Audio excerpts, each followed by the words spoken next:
This one, this one's another hard one to watch, a hard one to talk about, even though this happened a couple of years ago. Um, this one's about her name is Hannah Payne, and she was involved in a hit and run uh, situation, and she decided after she had witnessed this hit and run that she decided to take matters into her own hands, and she had during her taking the matters in her own hands, she killed an older man, 63 old older man. His name was Kenneth Herring, and she Hannah Payne at that time is 21 years old. So this actually happened a couple years ago, and a couple reasons why I wanted to bring it up was that this whole situation could have been avoided, and it could have been avoided for Hannah Payne. She made decisions that not only did she affect this person's life, and I'll show you the audible in just a second of the 911 call, but she affected this person's life by the decisions that she made.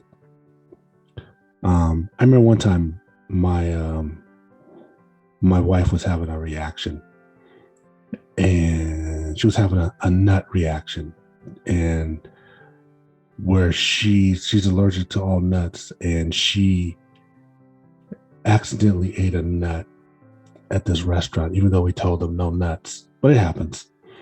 So she gave herself a shot. We got her home, but I could see she was getting worse. So I was running out of time. I could tell with her breathing. So I rushed her to the hospital. And on my way to the hospital, there was a car in front of me that was blocking me. So there was traffic on the right, we're on the highway, and there's traffic on the left. And there's this one car in the fast lane. He was blocking me so that I can get her to the hospital a little faster. And I've only panicked a couple times in my life, and this is one of them. So I flashed my lights for him to get out of my way. And so he moved over, got behind me, and then he flashed his lights on me. But I turned on my flashers at that point to let him know I had an emergency. And then I got off the on-ramp, made it to the hospital barely. She collapsed on the floor, and they helped her out. And of course, she survived. But at that time, when I did this, I'm telling you this, at the time that I did this, the person that I was behind flashing the lights on, he had no idea what was going on with me. He probably thought I was being rude, road rage situation. But once I turned my flashers on, when he got behind me, he dropped off right away. He knew something was going on, obviously. And that's the same situation would happen between Hannah Payne and Kenneth Herring. A couple of years ago, he was involved in a hit and run situation where he hit another car, but it was a minor injury, minor accident, but he kept going. I think he got out of his car, he was disoriented, got back in his car, and he kept going. Well, Hannah Payne saw this, and she decided to take matters in her own hands. She wasn't going to let him get away, I guess. So she follows him,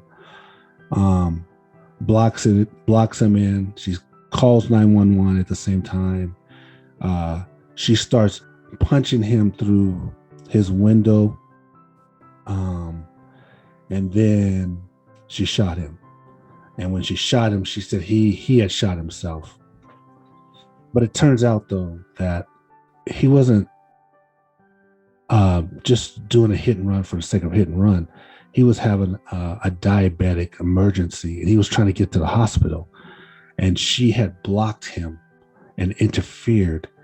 And when I was reading what are the symptoms of a diabetic episode, they say blurry speech, double vision, seizures, convulsions, drowsiness, losing consciousness, slurred speech, trouble speaking, and confusion. These are what happens when you're having a diabetic episode. So they suspect that was what's going on with him. But with this young lady, Hannah Payne, who took the situation in her own hands, she had no idea what was going on. She sees this hit and run. She passed judgment on it. She had no idea. Now, people are trying to make it a racial thing. Now, maybe it is, maybe it isn't. I don't know. I'm not going to make it a racial thing. I'm just going to say, a vigilante thing is what I'm going to call it. A vigilante situation. The mistake is, this Hannah person looked at the situation and she got involved and she made it worse. He was involved in a hit and run, but what was the damage of a hit and run? And then you look at the situation where she got his license plate. She already got his license plate. She reported it to the police. So the situation's done. There's nothing else for her to do in that situation. But she decided to take matters in her own hands and take it further. And it was her choice. She's the one that made this situation worse. Now you listen to her family and friends. She has a lot of family and friends, boyfriends, and they talk about this is not like her, probably isn't. And that she normally wouldn't do these kind of things, and she probably wouldn't. But they said that when they asked her a question, why did she have the gun? And the answer was she had a gun so she could protect herself. In this world, she wants to be able to protect herself. And we all have that right to protect ourselves. But in this situation, how was she protecting herself? What was she doing in this situation to protect herself? Nothing. There was no protecting herself in this situation. She was the aggressor. She saw a minor hit and run, and she chased down this person, blocked them in, pulls out her gun. She's hitting him, pulls out her gun, and then eventually she shot him. That's not self-defense. So these are the mistakes that she made. If she wanted to get the license plate, no problem. But she's chasing this guy down. She's taking it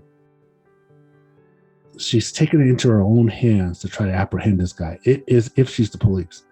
Police make mistakes. They're professionals. She's just a citizen.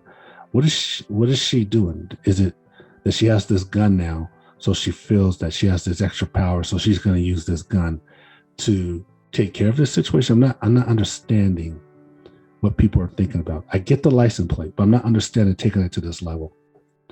And as she's on the phone with 911, they tell her, do not apprehend. And she tells them that she's not, but apparently she's right there trying to apprehend him, trying to get him out of the car, trying to play do a citizen's arrest kind of thing or whatever it is. And she doesn't even know what she's doing. And she made a grave mistake for two reasons. One, he was having a diabetic episode.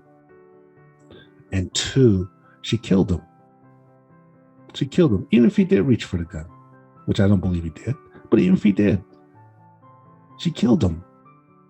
And so this is 2 years later. She was in jail for a little bit. She's on bond right now. It was a $100,000 bond, I guess. And she's under house arrest right now. And so it's been 2 years and we're waiting for this trial. This trial is going to happen. But it was her decisions that got her into this situation. She chose to chase him down.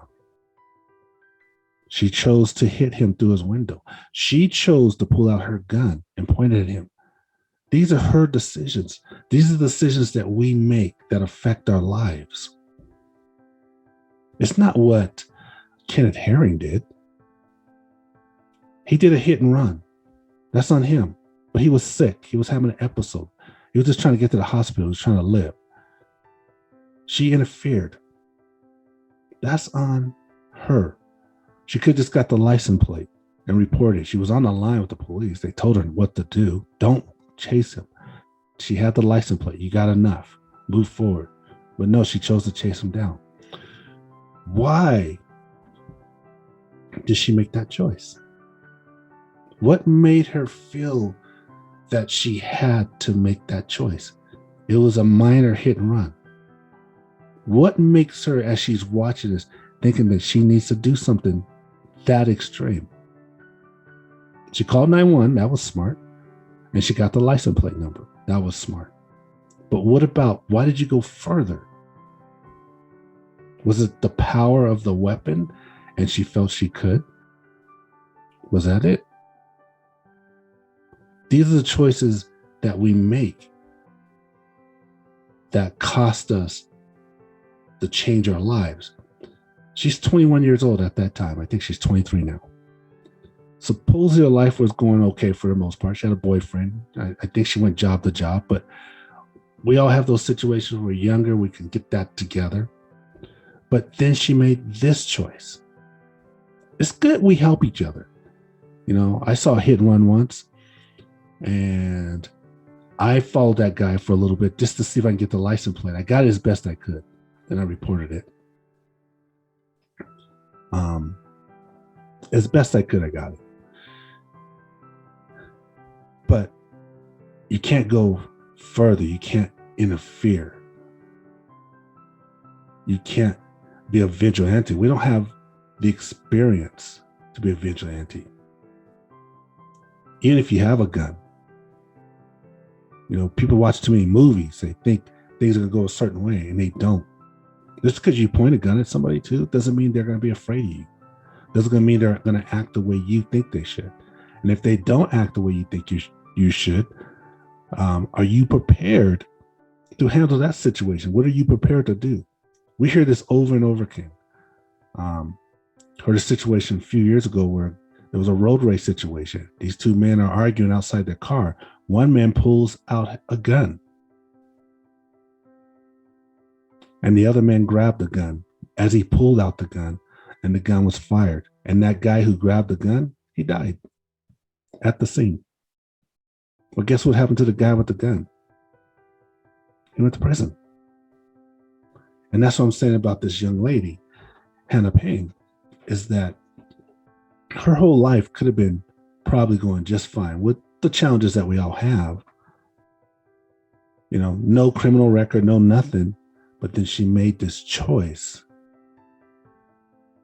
because she had a gun, and she probably felt that she had the power to make this choice on this other human being. And she tried to use that power, and she killed this guy. And this guy's gone now. For 2 years, he's gone. But she is still reaping what her choice was on that day. She's facing lots of counts. I can't remember the counts. But she is facing lots of counts, including kidnapping, murder. And she's going to trial. We don't know what's going to happen when she goes to trial. But her life will never be the same. And I know her family wants to be sympathetic, and she has friends that want to be sympathetic and say this is not like her. Probably true. But she made that decision. So I'm going to pull up the Audible, and we'll see what you think of this. That's 22-year-old Hannah Payne during a 911 call where she screamed at 16-year-old Kenneth Herring last May on Riverdale Road. You hear scuffling, and then... Ma'am! Yes, ma'am! Ma'am!